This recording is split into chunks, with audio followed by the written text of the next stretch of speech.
الحمد لله نحمده ونستعينه ونستغفره ونؤمن به ونتوكل عليه ونعوذ بالله من شرور أنفسنا ومن سيئات أعمالنا من يهده الله فلا مضل له ومن يضلله فلا هادي له ونشهد أن لا إله إلا الله وحده لا شريك له ونشهد أن سيدنا ونبينا وحبيبنا ومولانا محمدا عبده ورسوله صلى الله تعالى عليه وعلى آله وأصحابه وبارك وسلم تسليما كثيرا كثيرا. أما بعد فقد قال الله تبارك وتعالى بعد أعوذ بالله من الشيطان الرجيم بسم الله الرحمن الرحيم والتين والزيتون وطور سينين وهذا البلد الأمين وقال ألم نشرح لك صدرك صدق الله العظيم.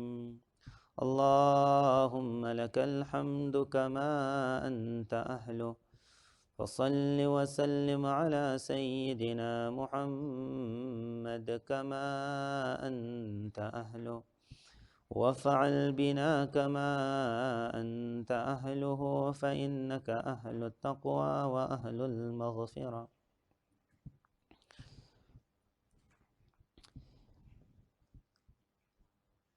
Last week we spoke about magic and that how magic is all over.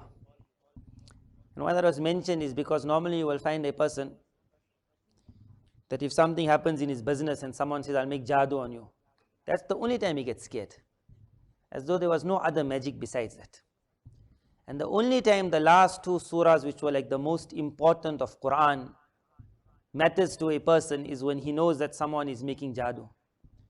So, Qul a'udhu bi rabbil falaq, Qul a'udhu bi rabbin nas wasn't only revealed for the Sangoma, but it was revealed giving a message that a time will come where the shayateen will make an open attack on mankind. And in every side, black magic will be hitting you. And at that time, you have been given two surahs. Before the coming of these two surahs, Rasulullah sallallahu alaihi wasallam would make a lot of isti'adha. Or different sentences, he would say, Oh Allah, I seek protection from this, I seek protection from that. But when these two surahs came, then Nabi sallallahu alayhi wasallam made it clear to the Sahaba that whatever I used to say before, although it was my words and beautiful words, but in front of these surahs now it got no power. Which a Sahabi would say, after that it seemed that Allah's Messenger left out all his sentences that he would say before. And he held on to Qul a'udhu bi rabbil falaq, Qul a'udhu bi rabbin nas. And he would say that these two is sufficient for you against all types of magic. And the purpose was that you're going to see an era where magic is going to hit. Together with that, Rasulullah sallallahu alaihi wasallam taught the ummah that a time will come where Dajjal's attack will be on its highest. And that's what we are going through. So he says when the attack is on the highest, you're not going to fight it. You can't fight arms with arms because you'll never have so much arms. You can't fight technology with technology because yours will never be so powerful. Even media with media, you can give a message, but their media is controlled. So Islam taught us that madiyat will be fought with ruhaniyat. That materialism will be fought with spiritualism. And in that Nabi sallallahu alaihi wasallam mentioned, I give you a surah Kahf. And he said, if you find the surah too long, then take any few verses, 10 verses. And it will be so strong that it will make a magnet around your entire body. If you read the whole surah from your feet till the heavens, and if you read 10 verses from the feet till the head, around, and any attack of Dajjal that comes to you from any side, the surah then will ward it off. So we have also been given power, unique power. So that was one point that had to be mentioned on magic.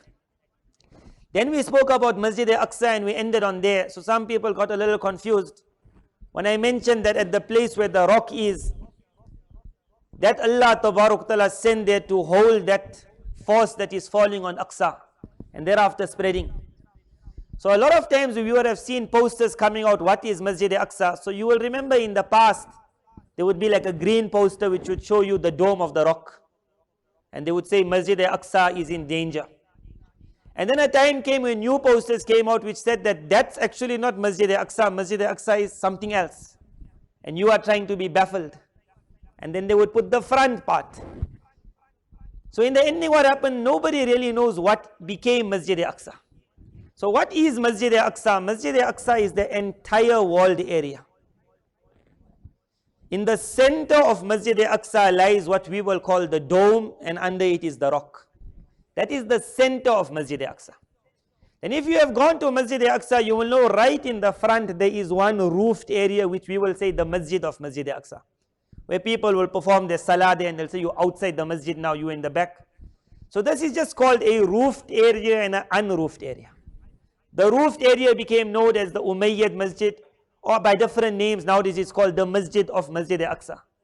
But when Masjid Aqsa is spoken about, it's the entire area. And in the center lies the rock, above it which came a dome. And in this entire area then Nabi Sallallahu Alaihi Wasallam at different spots, then his Mi'raj took place, he met with the Anbiya Alayhimus Salam. So this entire thing is Aqsa, not only the masjid at the beginning, but that entire walled area. The third thing that wasn't mentioned is that I mentioned, and this has been mentioned by these people themselves, where we spoke about the scrolls that were taken. One person sent once an email to me, so while reading it was from some Satanist site. So they are openly mentioning that during the Crusades, the entire purpose of it was to get the scrolls that was hidden in the time of Solomon. And we got it, so all that they mentioned. But one thing was left then, that what is the digging taking place for today? Because if they found the scrolls, then you don't carry on digging.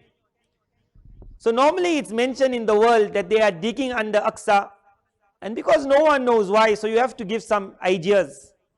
So one famous idea that's normally mentioned is that if you dig, then the foundation will become weak and the whole Aqsa will fall. And the whole thing falls, then they can build a new Aqsa. So for that we normally say, if these people wanted to take Aqsa down, there could have been a couple of ways. One is with a bulldozer. That one day you come with the bulldozer, because we know they do enter and they run out immediately. So one day you just come and bulldoze it and out. Or you just send a couple of terrorists, because they have enough of them. They can be in the guise of Muslim, non-Muslim, just go there, bomb, and the whole Aqsa will go. And if that they're too scared to do, then while they're underground, just put dynamite. 3 dynamite will take the whole Aqsa down. So they are not digging underground to weaken the foundation of Masjid Aqsa to make it come down. There's nothing like that. Rather, their digging underground is the digging of a man searching for something. But something so small and so gentle that his digging has to be so gentle also. If you will think from when we're hearing they're digging under Aqsa, if they were digging fast like how nowadays we make tunnels underground, there'll be no Aqsa left. But their digging is the digging of a chisel and a hammer. You bang little bit here and then you stop. Then you see if the thing is getting weak, stop. Don't carry on, dig somewhere else. If you have to see how they have dug under Aqsa, you will understand they are still searching for something which they never got. What is that thing? In my understanding, 2 diggings are taking place in the world, which is funded by them. One is the digging under Aqsa, and one is the digging in the lands what we will call Egypt. All the pyramids, whoever went to Egypt will see, well, if you make little research, will understand that the Egyptian government never ever paid for the digging of the pyramids. That money has come from Western countries. And you will normally think that if the Western country invests so many millions just to dig sand, then at least one day if something does come up, gold, then Britain will say that since we put the money in, we won the gold. Because that's called an investment. But the one pyramid that they did find, which was not looted, and there was all the gold, whoever will visit Egypt will see that the British government, in a very polite manner, they stole enough wealth in the world. But here they were very polite. They said, we won't take 1 cent, you'll take it all. And they donated it to Egypt, all that gold, not a single cent. So then the question comes, why do you spend millions and millions to dig sand, and the day you find the lost treasure, you give it away? We don't want it. But one thing that happens is whenever a pyramid is found in Egypt, for a couple of years or months they will surround the area. And no one will be allowed to go in except Western forces. What they do in there, we all know, they never stole the gold because they gave the gold. So they are searching. Many things they find in these pyramids, many secrets of magic, but they are searching for something. In my understanding, in the lands of Egypt, they are searching for what is called tabut. Tabut was a famous box which was from the time of the Bani Israel. And whenever they needed to go in war, then they understood there is certain power in this box. And in the box were the relics of the previous Anbiya alayhimus salam. So they would understand that in this box, if we keep it in front of us, there is so much power in this box. And it was that whenever they had the box with them, Allah Tabarak Ta'ala would give them the edge over the enemy, they would win. To destroy them, that box was first stolen, to ensure they don't ever get it. A time came later on where that box was buried. Musa alayhi salatu wassalam's area was the area of Misr, Egypt. He never went out. Sham was his intended destination, but he never got the chance to reach. He passed away in the land of Egypt, which we will nowadays say near Gaza somewhere. So when Musa alayhi salam passed away, then obviously then he was buried. When Nabi Pak sallallahu alaihi wasallam was said, if I want to show you the qabr of Musa alayhi salam, I can show it to you. But Musa alayhi salam's entire mission was in the land of Egypt. His desire was to go out, he couldn't go out. They got caught in finally the Wadi of Tea. Somewhere in that land is buried something called a tabut. And in that tabut will be one other thing. It will be the staff of Musa alayhi salam, with which he split an entire ocean, with which magic would run through. Looking for that box, if we find it, the most we will do, we'll sell it at an auction for 5 million, because we will never know how to pull magic from a stick. But if you know how to do it, suddenly you got power which the world will never have. So they will spend billions and billions to somehow or the other find that. Otherwise, what are they spending the billions for? And in Aqsa, they are looking for, in my understanding, the ring of Nabi Sulaiman alayhi salam. Sulaiman alayhi salam, Allah Tabarak Ta'ala had given him a ring. The power of the ring was, if you read the narrations, that the jinn subservient was because of the ring. That if he would point the ring at a jinn who was not subservient, it would cause the jinn to melt. Death. On the power of the ring, the jinnat had to put their hands up and say, we will also do whatever you want. Because jinn are shayateen, they'll never do. The power in that ring was such that Nabi Sulaiman alayhi salam, when he died, it would be obvious that the world will run for the ring. The most valuable power of the time. But nobody ran for it. The reason is because no one knew where it went. Sulaiman alayhi salam, when he passed away for a very long period, no one knew he passed away. He remained standing until the entire masjid was built, but he had passed away, standing. Later on, the jinn now came to realize this man had passed away long time ago. But he remained standing. Now when the time came to look for his powers, there was no way. They understood there are scrolls under somewhere hidden, and in my understanding, that's what they found. But they also understood a ring is hidden somewhere. And that is what they will carry on searching for. Whether they'll ever find these two things or not is not clear, but there is indication in the ahadith. When Nabi sallallahu alaihi wasallam mentioned that close to Qiyamah, a beast will come out from the earth, which is called Dabbatul Ard. When this beast will come out, then it will have the staff of Musa alayhi salam and the ring of Sulaiman alayhi salam. And it will be like a message to all those idiots who were looking for it, that I had it all along. Where y'all were going to find it? But they will look for it, look for it. How many years they look for it? That is power. And then there was one other thing I wanted. Then regarding Aqsa, the wife of Rasulullah sallallahu alaihi wasallam asked, we explained that how in the land of Makkah you get benefit. You perform salah, you look at the Kaaba, you make tawaf of the Kaaba. So most likely it was Salama radiallahu anha who asked this question, that, O Allah's Messenger, how do I take benefit from Aqsa? So Rasulullah sallallahu alaihi wasallam said the best benefit to take is to go there and perform salah there. That salah in Aqsa will give you that power which is falling in Aqsa. The second sentence, however, was more amazing.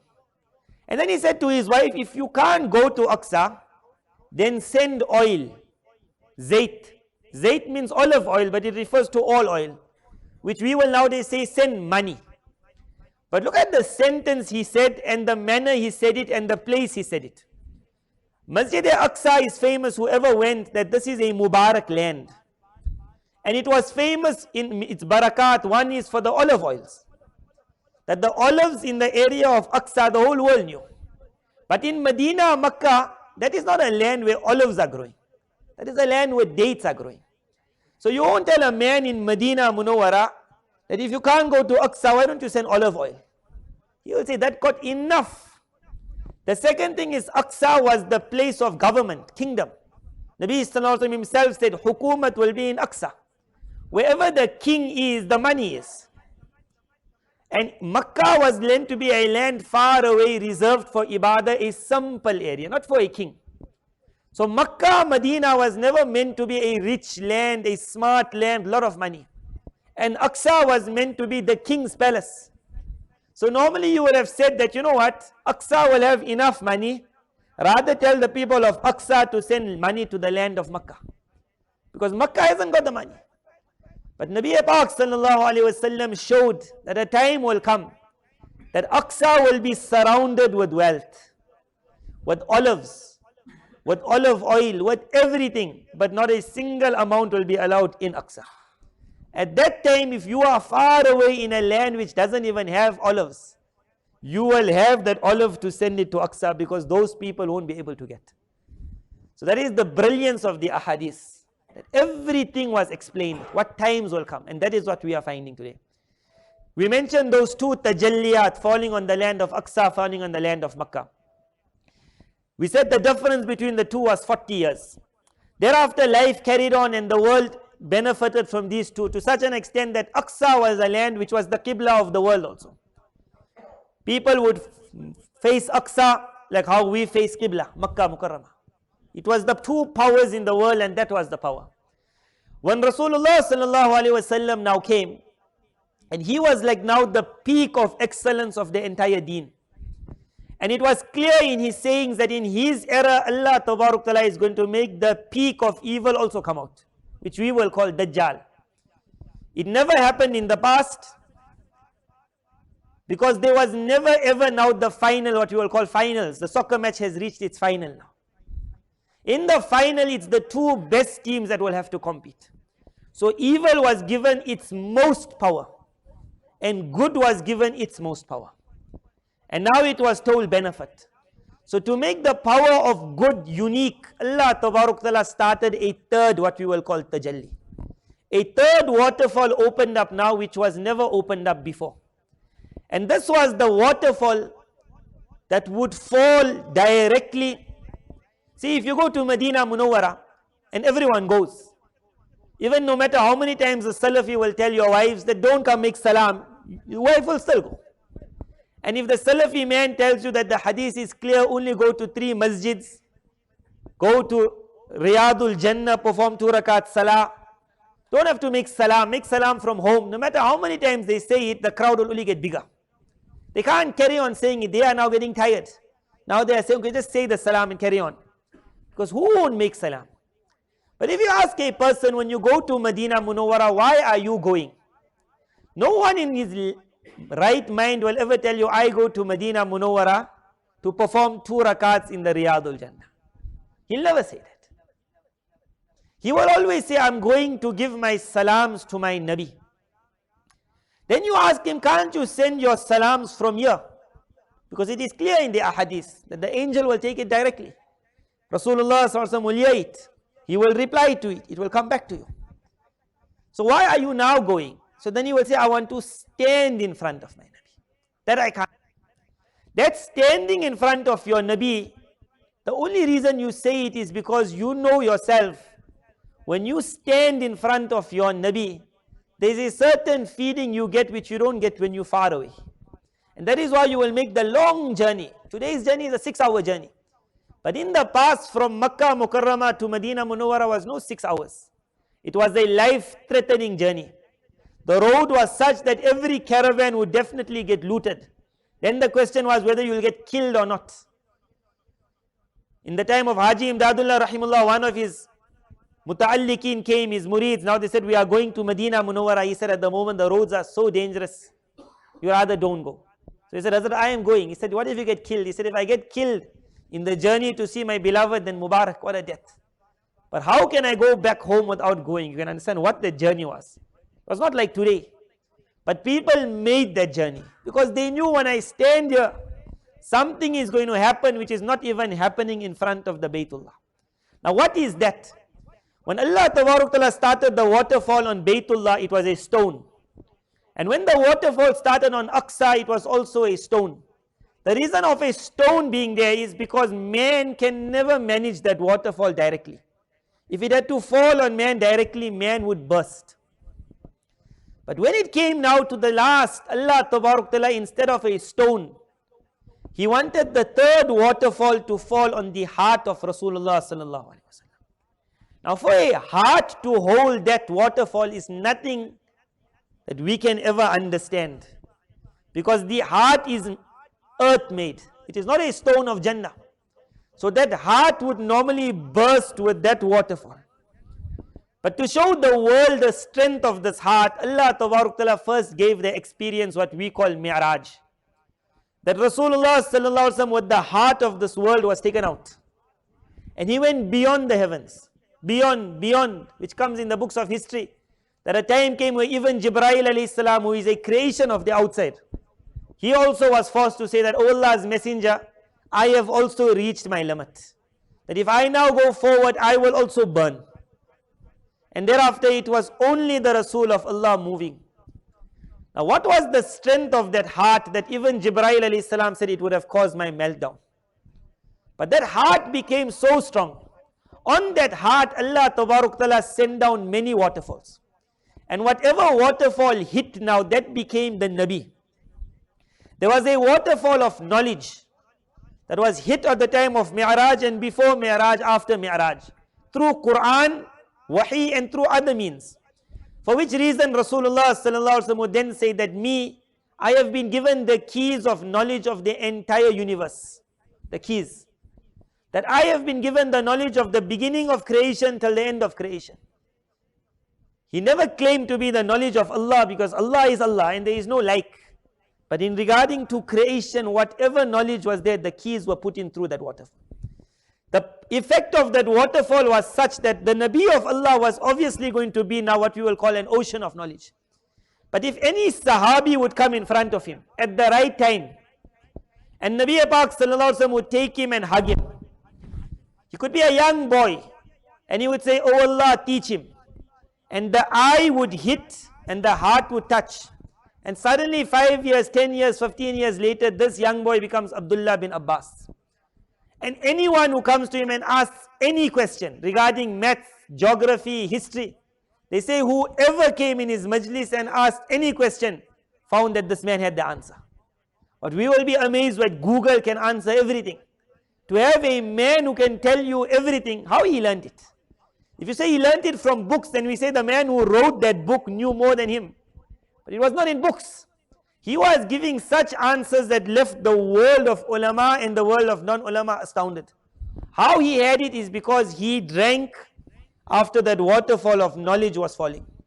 Sahaba radiallahu anh became the greatest ulama of the world because they drank from that waterfall.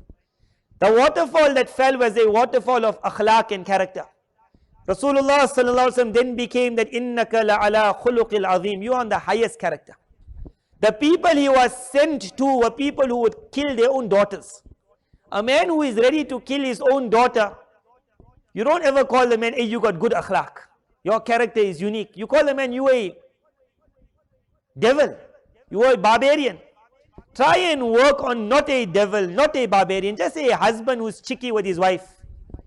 The sheikh will make effort for years and years and years.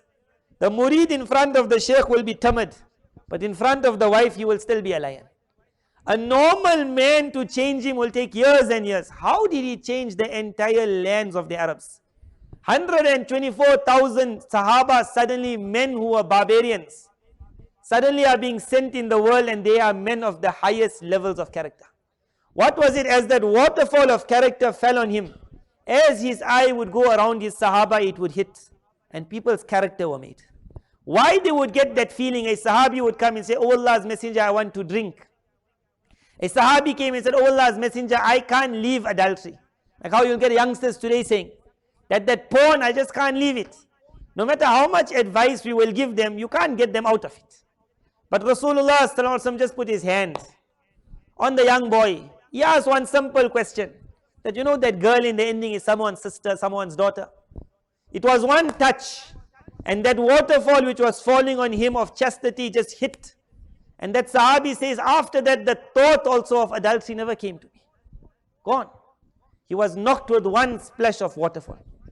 A waterfall of bravery would fall, and Sahaba radiallahu anhu would become the bravest of bravest. Haya would fall.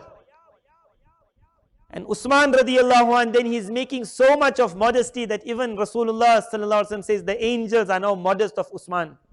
That they are amazed at the modesty of this man in front.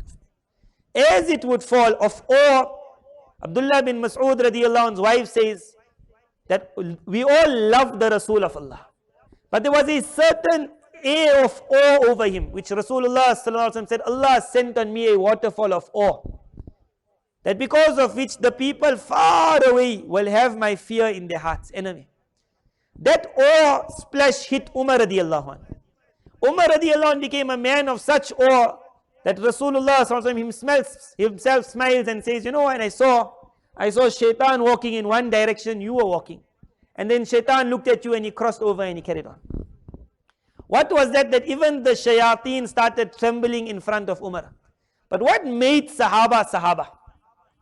So if someone says, no, they were unique from the beginning, we already know the history. They were not able to even rule the lands of the Arabs, forget out of the lands of the Arabs. The Quraysh couldn't even get rule of Arabia. But when they got knocked with a splash, suddenly they became unique in the world. So that waterfalls were falling. And whoever came in contact, they became Sahaba because they would now be called the barriers of that waterfall. And the world was told, make sure you make a connection. So those who made a connection were called tabi'in. So they would draw from that water. Tabi'in, they would draw. And whoever drew, that is why it said if a person is studying, one is you can study yourself on the internet. You will get more knowledge perhaps than an alim who studied through different chains of people. Because you got in front of you the world of knowledge, and it's in English. And he got nothing in front of him, but he got one thing that is linked to a chain. So that water which was coming will reach him, it won't reach you. So the chance of you going astray with your knowledge is much, much more than the chance of him going astray. Because he drank from the water of knowledge, and you only saw the writings of knowledge. And that is the whole thing of what we say, learn al-ilmu bit-ta'allum. That you can only get knowledge if you are linked to a chain. Because in this chain it's coming. So that was one, like how we said in Makkah Mukarramah, whoever goes to the Kaaba, you go meet him, you touch him and it will come. Whatever fell on the Rasul of Allah was meant to go out in the world through chains. And that is why there is a link right up to the Sahaba. That is why when hadith is taught, they will say this person, meaning my chain going up. But then it was understood that every person is not going to have the chance to always link. And it's obvious when you meet someone who came from Makkah, the enjoyment of the Baytullah, you don't get it much. You will ask him, how was Umrah, how was Hajj? You'll say, hey, unique, hey, the crowds, and you go away. But the day you land up there now, something else. So whatever waterfall fell on the Rasul of Allah, Allah Tabarak Ta'ala wanted to make it arm till the day of Qiyamah. That when evil will reach its heights, then power must also reach its heights. And man normally can link up with man more than man can link up with stone. So the amount of benefit you could get from the Hajar-e-Aswad, and the amount of benefit you could get from Aqsa, because it's a stone and you are man, to a certain degree it will be slightly less. But if it's man and man, then we all know how Sahaba got from the Rasul of Allah, because they were linked. But then our time came, that it was a law by the Zat of Allah that the Nabi of Allah has to pass away. إِنَّكَ مَيِّتْ وَإِنَّهُمْ مَيِّتُونَ. But if he passes away, then the entire world after will be deprived of that one waterfall. So Allah Tabarak Ta'ala had to make his Nabi pass away. And at the same time, the passing away of the Nabi would deprive the entire world. So a chain or a system was put in the Rasul of Allah which is not with anybody else in the world. And that is what is known amongst the ulama as Hayat and Nabi. that Rasulullah was blessed with a certain type of life which was given to no one and will be never given to anyone. No Nabi ever enjoyed it, no Shaheed ever enjoyed it, no one will ever enjoy it. And what is that day? That the heart of the Rasul of Allah was kept alive. Because that was the place where that waterfall fell. And now whoever will come in Madina Munawwara and he will present himself. When a father phones and he says, I want you to come here, why he is calling you? If it is that you got news for the father, you tell me over the phone. Tell me over the phone, what you got, what news? The father will even tell you, don't make it hard on yourself, just tell me the news. You're going to come so far. But when the father got something to give his son, then he will tell my son, forget everything, come over here. There was something that was now going to be given from heart to heart. So Rasulullah said, whoever goes to Makkah Mukarramah, and then he doesn't come and stand in front of me, then he has turned his back away from me. As though he has shown that I don't need to benefit from you. But why he said it? The Rasul of Allah was merciful. A merciful father will say, my son, don't worry. Such a long journey, you don't have to come. I will think about you. But because there was going to be something to given now, and that thing to be given was heart to heart. Where we stand and we make salam, we all know that that is not where Rasulullah is buried. Nabi Pak is buried underground. In line with us, there's no qabr there, it's an empty room, it's a wall room, nothing is there. If someone has to tell you that I went inside and I saw the 3 graves which were high, then you tell him you saw 3 boxes. They're not buried in the grave, they are buried underground. So when you are standing, if you go down and then you go front, then you will come in line with the Mubarak body. But obviously you can't go down, no one's going to dig a hole there and say right now. So it was made easy, come and stand here. But when you are standing there, who are you making salam to? You are not making salam to Rasulullah sallallahu alaihi wasallam who is in the world of barzakh. But you are making salam to the buried body because that heart is burning with life. And when you're presenting your salam from far away and from near, as when you are in front of the Baytullah and you start getting the benefit by doing this. When you come to the Rasul of Allah, you start with Assalamu alayka ya Rasulullah. And once that happens, Rasulullah says, as soon as his salam reaches me, the name reaches me. Like how you will say now the account is typed in. When the account is typed in, he says then his name is taken, his father's name is taken. Why? Because when you go to the bank, they will ask you, you want your complete ID. Because this is how you put the money in the wrong account. So the name will be taken, father's name will be taken. Thereafter Rasulullah says, I hear it, meaning I accept it. And then he said, thereafter I make dua for you, meaning immediately it goes back into your account. That's when the angels take it. Then he said, but when you come to my masjid, which ulama have mentioned the entire masjid of Masjid an-Nabawi, even if you are sitting far in the back. He said, at that time, then Allah Ta'ala has made it such that your voice will reach me directly. That even an angel won't be putting it in the account. It will be now my heart to your heart directly. No angel will be taking that anwar, it will be me and you. So a person who goes to Madina Munawwara and he hasn't understood that I have come to take something from my Nabi, then he will make salam and he will say Medina is the place for shopping. Because there's not much to do here. Like many women will say in Medina, there's no tawaf, there's not much, you're going to sit in the room whole day, this is the place for shopping. Things are cheaper as it is and things are quieter. But any person who understands, they will know that can be taken from Madina Munawwara which you could never get in Makkah Mukarramah. What is that? Whatever waterfall fell, whether it's the waterfall of knowledge, any person puts himself in Madina Munawwara and he says, oh Allah's messenger, that knowledge which is still falling on your heart, I want, without any link, just me and you, then he will see Allah Ta'ala will open his heart for knowledge. If he wants character, if he wants power, if he wants bravery, if he wants his Islah to be made, anything can be taken if you just focus heart to heart. And Rasulullah then explained, and from all that Allah Ta'ala sent on me, all, a lot was sent, which books have been written, the entire seerah, it was all waterfalls, the ability to speak. That is why when he spoke, the people around him became the best of speakers also. Sahaba radiallahu anhu talks after that, when a person reads it, it was the best of speeches. But the greatest thing that fell on the Rasul of Allah, and which continues falling, which Allah Tabarak Ta'ala mentioned, Inna Allah wa malaikatahu yusalluna ala nabi. That a waterfall of what we will call salawat. Now what is this meaning of salawat? That we will never understand. The angel salawat will be different. And man salawat, Ya ayyuhalladhina amanu sallu alayhi. Man salawat means that you carry on saying, oh Allah, send more, send more. But send more of what? It's like when a person gives someone an envelope, the person takes the envelope, he looks in and he smiles. Somebody else outside doesn't know what's in that envelope. But you tell that person, you know what, you just carry on telling me, give him more, give him more. But you don't know what the more is. That salawat is such a strong current of power that no one will ever understand what it is. But it is something, the power of which is that Allah Tabarak Ta'ala started the first waterfall on Baytullah at the beginning of creation, which we all understand. 40 years later started a second waterfall on the lands of Aqsa. The difference of 40 years created such a gap between Makkah Mukarramah and Aqsa that Rasulullah Sallallahu Alaihi Wasallam would mention, whoever performs Salah in Masjid Haram of Makkah, his sawab will be so much.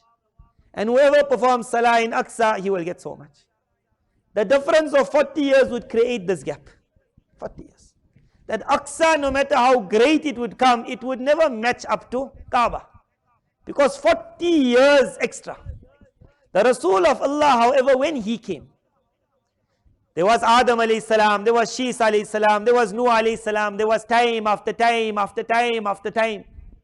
And at the ending, in the final match now, comes the last messenger of Allah. And a waterfall now starts. A waterfall of such power that Rasulullah Sallallahu Alaihi Wasallam, before he passes away, he is able to say that whoever performs Salah in Makkah Mukarramah, this is his reward. And then whoever performs Salah in my Masjid, this is his reward.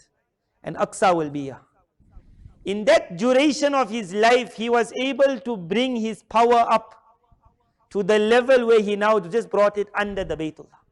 And then he made certain indications that I made dua to Allah, that the barakat that you will find in Makkah Mukarramah, a time will come where you must find double in Madina Munawwara. And ask anyone who goes to Madina Munawwara, he'll tell you there's something different in this land. That even in Makkah Mukarramah, I can't feel it. Everything in Medina became unique because of one waterfall. When you come in front of the Rawdah, definitely to read that 2 rakats in that Riyadul Jannah is unique. But remember that Rawdatu min Riyadil Jannah also became Rawda min Riyadil Jannah. Because Nabi Pak Sallallahu Alaihi Wasallam's house was here and his mimbar was here. Not like how we have it nowadays, it's in front. As he would walk from his house to the mimbar, mimbar to the house, house to the mimbar, mimbar to the house, this area would enjoy the most waterfall. This was the area of his ta'aleem. This was the area of his majalis. This was the area of his gatherings. This became a garden from the gardens of Jannah. It became a garden also because of that heart. So when a man goes in Madina Munawwara to understand the power in that area and to derive from it. Our Akabir in Madina Munawwara, they would say their salam in front of the Rawdah with a lot of adab and respect. They would spend a while in front, but then they would not take too long because of a crowd. Then they would go in the masjid at different places. They would sit quietly. And then they would start reading durood or a lot of love and feeling. After reading a lot of durood, there would be times that now they would close their book also. And then they would close their eyes also. And now when the heart would become complete, like when you're sleeping, now your heart is at complete power because now no one is distracting you. In our time, what you will have to do, first thing, put off your cell phone. And then close your eyes, wherever you are in the masjid. And then link up.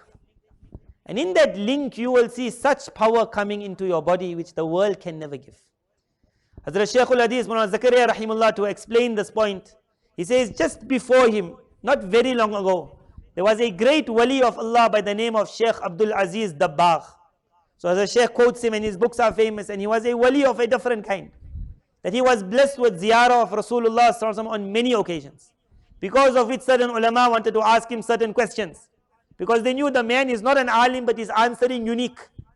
So one alim says, I would check up very hard, intricate masail. And I would see all the different views and the whole issue.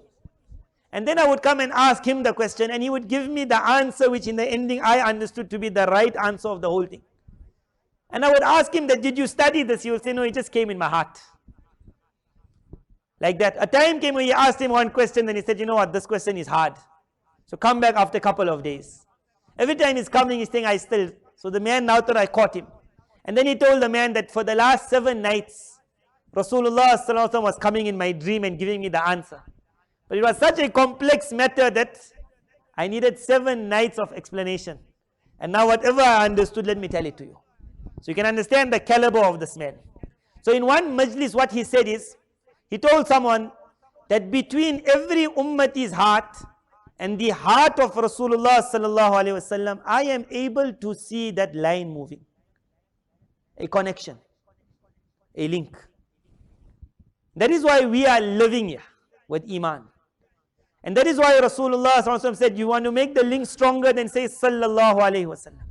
Because when you say it one time, Allah will send 10 pouring down on you. Meaning that connection will become stronger. Like how you say you got a weak connection. Then they say just cut off one to other programs, you see suddenly it becomes stronger. To make our connection stronger, it comes sallallahu alaihi wasallam. Which a Sahabi Ubay bin Ka'b said, oh Allah's messenger, I understood the power of this word sallallahu alaihi wasallam. So I decided that a big amount of my time will be used for this only. So the Rasul of Allah said, Mubarak to you. And if you give even more, you will get even more. So he said, okay, I'll give more. He said, you will get more. Finally, he said, the only thing I will do is sallallahu alaihi wasallam. Durood, salawat. So Rasulullah sallallahu alaihi wasallam said, if you really manage to do that, then I can give you some guarantees. One is you will never see difficulties in life. Because you will be getting so much of current moving that you will be full power all the time. Shayateen effects will never bang you. Then he said, all your necessities, you will see it always fulfilled. Because you are living with power. And he said, the final thing is, if ever there's sins on you, it will get wiped out immediately. Because as that current is coming, nothing is remaining. Power of salawat. Unique power. So I was mentioning. So he said, I can see that current moving. And then he saw most likely in his majlis, someone was looking at him with an eye. Like, this is like funny things you're talking. When we read Harry Potter and all those funny things, then no one says it is a heavy stuff, funny things. Then we believe it. We understand the power of a button which opens my gate because we saw it. We can understand that a fax machine from America, he can put something in the machine and same thing comes out here and we don't say, wow, how that happened? Who knew what was the message in between? No angel was taking it. How did this machine know what that machine is saying? But nobody's bothered, it's happening. So we say, yeah, it makes sense. One man's computer, he's linked up to a wire. Now we are seeing the phone not even linked up to anything. But he presses a message and immediately someone far away got the message. No one will question it. It's not heavy stuff. This is like normal stuff. See, power, technology. But when it comes to deen and someone says there's power in the world, the guy says you're talking rubbish. Can't be things like this. So he saw someone in the majlis giving him an eye. So he got a little bit upset. He said, if you don't believe me, then let me stand up and I will cut your connection. And immediately you will become a murtad. So Hazrat Shaykh quoted this here. Whatever his purpose of quoting it was to give an understanding that there is a link between you and your Nabi which is extremely strong.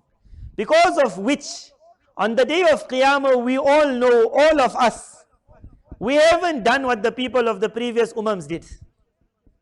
We all know we are the weakest perhaps of all the nations. But when the Qiyamah matter comes, then everyone who had enjoyed that connection will be walking like a boss. That you know me, I am from the Ummah of Muhammad sallallahu alaihi wasallam. What will give him that power? It will be because some current was going in his body that people in the past could never enjoy. We are living with power. So that is Madina Munawwara. 3 lands of power, and these are the 3 for which Rasulullah sallallahu alaihi wasallam said, La tushaddur rihal. If ever you want to make a unique journey, you want to spend a lot of money, then go towards Makkah Mukarramah. Go towards Madina Munawwara. Go towards Aqsa. And then he said, if you want to make it even more unique, then the day you are going to go for Umrah, tie your ihram in Aqsa, and then carry on. Because when the man will tie his ihram in Aqsa, then obviously he will first go to Makkah Mukarramah normally to make it easier. After Makkah Mukarramah, he will go to Madina Munawwara. In one safar, in a period of about 25-30 days, he will walk through 3 lanes of divine power and he will come back home.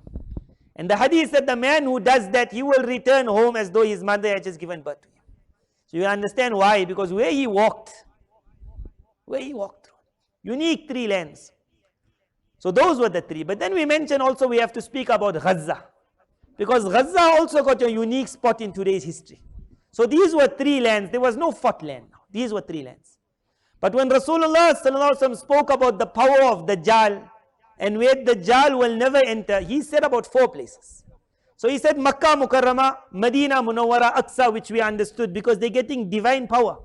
So they were not going to be allowed yet, these enemies, these armies. And then he said one more place and he said Masjid at-Tur, the masjid of the area known as Tur. Where this place is now, Mount Tur, where Musa alayhi salam got what he got from Allah Tabarak Ta'ala, no one really knows. Because if you look in the internet also, you will find even the Jews are confused. Some will say it was this place, some will say it's that place, because Tur is a unique mountain, massive, going over the entire Sinai desert. But so much we know is where Musa alayhi salam ended, the land of Sham starts, Al-Ardul Muqaddasa. In nowadays, what we call geography, the world has made it like how they broke up Sham into so many pieces. They broke up Sham also, Aqsa, Al-Ardul Muqaddasa, in this manner, that one of the main places which is supposed to be out of Sham, they made the world think is in Sham. And that is the land of Gaza. That if you ask anyone where is Gaza, he will always tell you it's in Aqsa, Sham. He will never tell you Gaza is Egypt. He will tell you the border of Egypt and then Gaza starts. Whereas the word Misr, which Musa alayhi salam enjoyed, that ended where today's Gaza ends. Musa alayhi salam's never end where today's Egypt ends. It carried on. In Gaza, a lot of the things that happened in Musa alayhi salam's time happened. And Qari Tayyib Sahib rahimahullah, according to him, that is where the Tur which is mentioned in the hadith is situated. And that is where Musa alayhi salam's main encounters with divine power took place. So among these encounters, 2 encounters we know which are famous. One is when Musa alayhi salatu wasalam was blessed with the chance to make kalam with the Zat of Allah. That Allah Tabarak Ta'ala spoke to Musa alayhi salam without any wasta in between. There was no Jibreel alayhi salam. That's why he was called Kalimullah. So when divine kalam, speech of the Zat of Allah came on Musa alayhi salam, it fell on an area and from there Musa alayhi salam would hear it. As we mentioned, when that waterfall would fall, then although it was only a temporary waterfall for a short period of time, it wouldn't last till the day of Qiyamah like the other 3.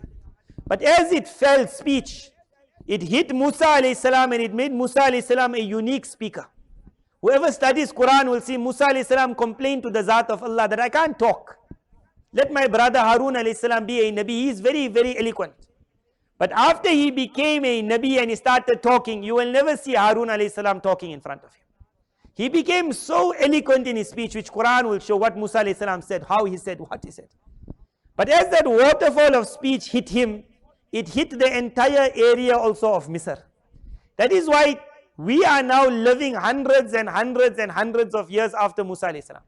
But up till today, if you meet a man from Egypt, you will find his voice is very, very sweet. And that is why it's not known that there are Qurra around the world. But if an Egyptian Qari comes, he'll pull everyone's attention. Because people say, this guy can read. And when people wrote Arabic also, it was found that the people of the land of Egypt, their tongue in the Arabic language was on a different level. Because they were blessed with the waterfall of speech. So that was one. Thereafter a time came when Nabi Musa alayhi salatu wasalam asked Allah Tabarak Ta'ala that I'm being blessed with speech so much, which Quran mentions. He said, oh Allah, give me the chance to see you. Anzur ilayk. So at that time when he asked that question, the Zat of Allah Tabarak Ta'ala, to expose his beauty in this world, number one, will melt the entire world. So it was a question which Qari Muhammad Tayyib Sahib says, which wasn't according to the status of Musa alayhi salam. He should have understood that you can't ask this. So Allah Tabarak Ta'ala, to show Musa alayhi salam, never ever walk two front. Because Musa alayhi salam, if a person studies his relationship with the Zat of Allah, will understand that Musa alayhi salam had a very open relationship. At times he would become angry also, and Allah Tabarak Ta'ala accepted it from him. He was a unique Nabi. But that day he took one step more forward. And he said, oh Allah, now without barrier I want to see you. So Allah Tabarak Ta'ala, to show him that you can't see me and don't ever ask this again, he exposed something to Musa alayhi salam, which Qari Muhammad Tayyab says was a waterfall of pushing someone back. A waterfall of defense. What Musa alayhi salam saw in that brief moment was something fell on a mountain far away from him, not near. It fell near him, he would have gone. It fell far away, that mountain shuttered. And Musa alayhi salam, far away, seeing the brilliance of that light, he also flew. Which comes in narrations that Jibreel alayhi salam held him up. He was shown some of the beauty of the Zat of Allah, but not Allah's Zat itself, a waterfall. But that waterfall was a waterfall of defense, which pushed Musa alayhi salam back, because as soon as he regained conscious, Allah Tabarak Ta'ala says, فَلَمَّا أَفَاقَ. The first thing he said, oh Allah, I'll never ask something nice again. He was pushed back. So there's a long detail in it, but after that Qari Muhammad Tayyab Sahib says, that one waterfall of defense, although it was for a short period, but it hit with so much of effect, that it hit that area around the mountain to such an extent, that from the beginning, Musa alayhi salam's era, till the day of Qiyamah, it will be found whoever lives in that area, Allah Tabarak Ta'ala will bless them with a certain ability of defense that no one else in the world got. They will not be attacking people, but when they are attacked, they will be able to defend. In the time of Sahaba radiallahu anhu, whoever studied Futuhat-e-Sham, Futuh-e-Sham, the conquest of Sham, will know that the Romans were the superpower of the time. But Sahaba radiallahu anhu entered it, they brought down the Roman Empire, and at the same time they brought down the Persian Empire. And how many passed away? If you read, you will see many never passed away. Then their eyes fell on the land of Misr. Misr was not a superpower. It was no power. It wasn't even mentioned. Their eyes fell on the land of Egypt, Misr. But whoever will read the conquest of Egypt will be amazed at how many Sahaba passed away in that battle. Trying to take Egypt from the people of Egypt was very hard for Sahaba, whereas Sham and Persia was like zero for them. Because those people were blessed with something which was called a power to defend, and they used it. The power of that area is such that Rasulullah sallallahu alaihi wasallam mentioned that when the final surge of the Yajuj Majuj will come in the world, and Isa alayhi salam will be told, now no one will be able to fight against them. Isa alayhi salam will be told, you also go to Mount Tur. Because the only place of defense is Mount Tur. He will come back there. When the Tatars invaded the Muslim world and they took over every land, certain ulama were inspired to go to the people of Egypt and to tell them that you all are the only hope of the entire Muslim world. So the people of Egypt said that every country went. Iraq went, which was the center of the Khilafat. They had the main soldiers. Where are we going to manage? But spurring them, when the Tatars came and attacked this area of Egypt, Misr, then the Tatars also brought down to the ground. The defense of Islam, Allah Tabarak Ta'ala kept it in this area of Gaza. Because of which you will find the superpower of every time will try and break a small land. Ask anyone who went to Gaza, what is in Gaza?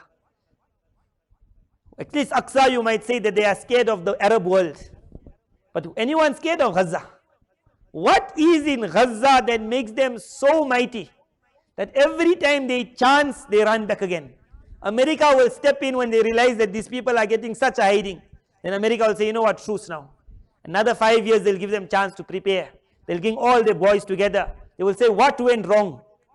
That we planned everything so fast, we made lightning attack. It's supposed to be wiped out in 3 days, 5 days. And their Gaza is still standing. The power in that land is a miracle for society because of one waterfall. So 4 waterfalls. One was Makkah Mukarramah, one was Madina Munawwara, one was Aqsa. That is waterfalls that will carry on till the day of Qiyamah, and everyone has the ability to draw wherever you are. Then there is the waterfall that fell for a short period of time on Gaza, and that is what we are seeing today, Gaza. 4. Nabi Pak also mentioned 4 countries, Dajjal's power will never blast.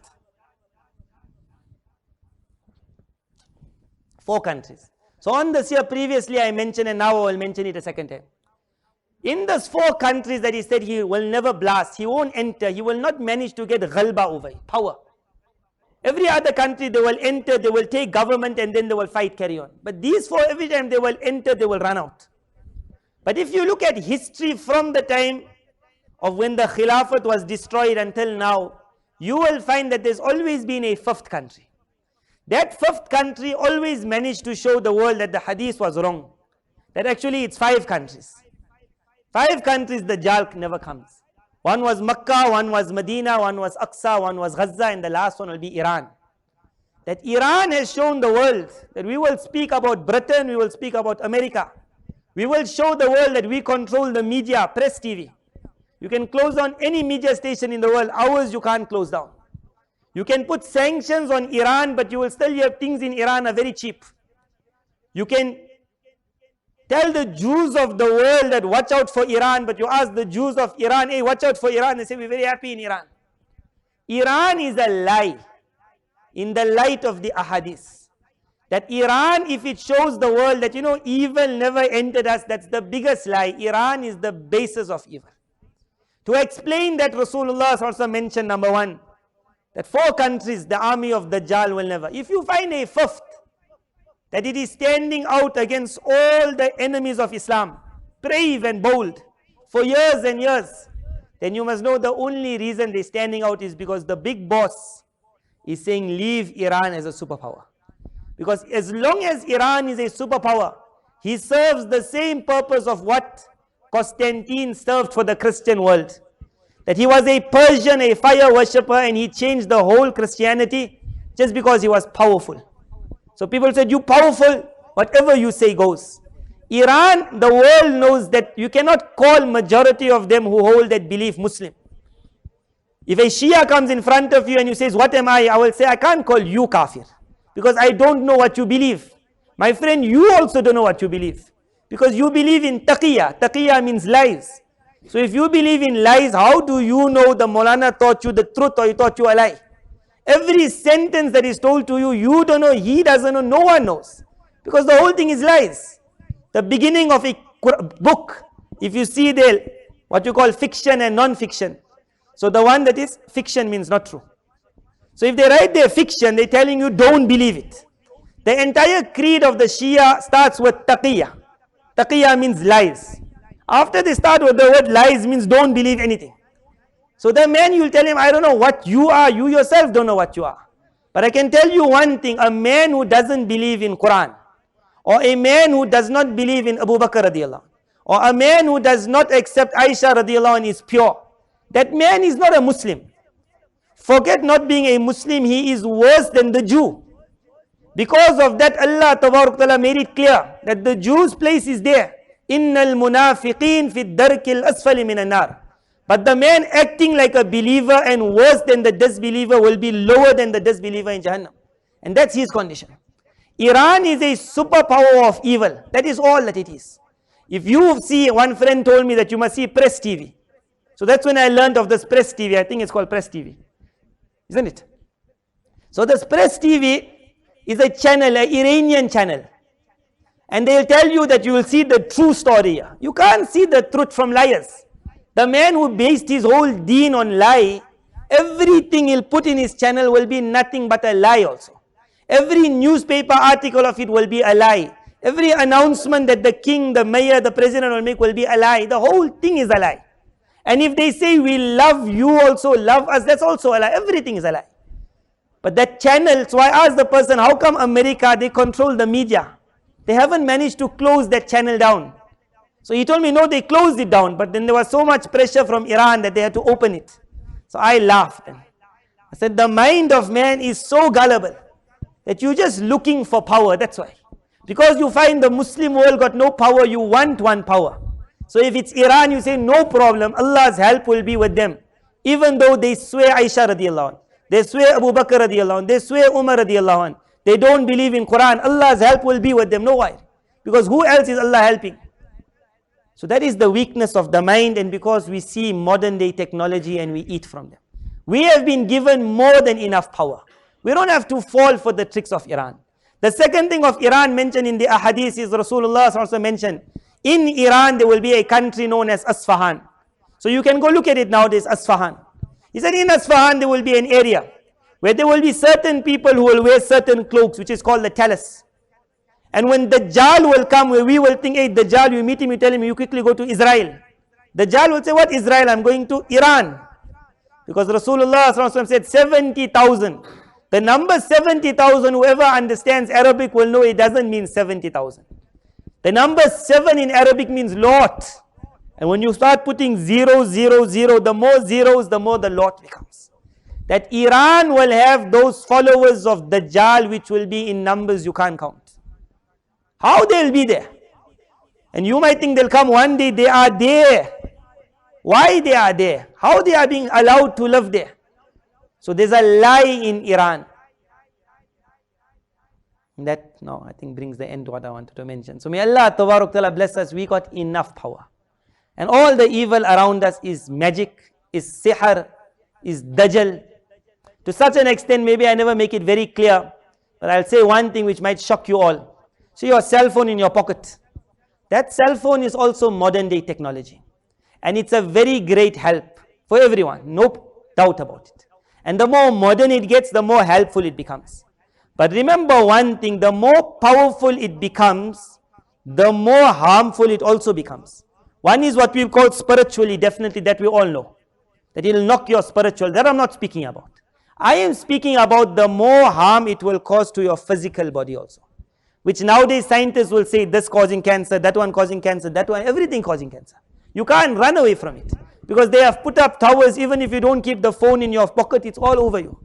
Everywhere it's moving. They say cancerous rays and they're still promoting it left, right and center. They say it's free. Buy another one. Sometimes you'll see a man with 2 phones. Yes. So what he's done is put himself surrounded by, now what is the basis we mentioned? Sihr. Sihr means black magic. Black magic attacks your spiritual levels also. It attacks your physical body also. So in understanding the power of sihr, black magic, which we normally understand, he made jadoo, hey, watch out. Remember, modern day technology is based on sihr. So because there will be little bit of black magic in all, our protection is Qul a'udhu bi rabbil falaq, Qul a'udhu bi rabbin nas. And Rasulullah when he read it, he showed that there is something in the surah, that is not just I read my 2 surahs, but after reading it, he would blow on his hands. Then he would rub. And not a rub like how we just go like that. He would do a proper rub on his body. What was he rubbing at that time? We'll never understand. But he was showing you something. That when you will be surrounded by black magic, you will have to make sure every now and then you'll have to put on potion again. A magical formula that will remove all that. And in my understanding, one of the best powers against cancer is Qul a'udhu bi rabbil falaq, Qul a'udhu bi rabbin nas. Rasulullah at the end of his life, whatever sickness he would go through, he would hold these 2 surahs. Until when he was going to now pass away, Aisha radiallahu anha, she read it. And she wanted to take the hand of Nabi sallallahu, blow on it and start. So as she did it, he asked her, what are you doing? She said, oh Allah's messenger, these surahs will take away anything. So he said, maut, death, nothing can take away. That now my time has come. But what he showed in it, that there's power in this. That till the day of Qiyamah, whatever attack is made on you, rub it off. Hold on to Qul a'udhu bi rabbil falaq, Qul a'udhu bi rabbin nas. And you will see a lot of khair coming in our life. Wa akhiru da'wana alhamdulillah.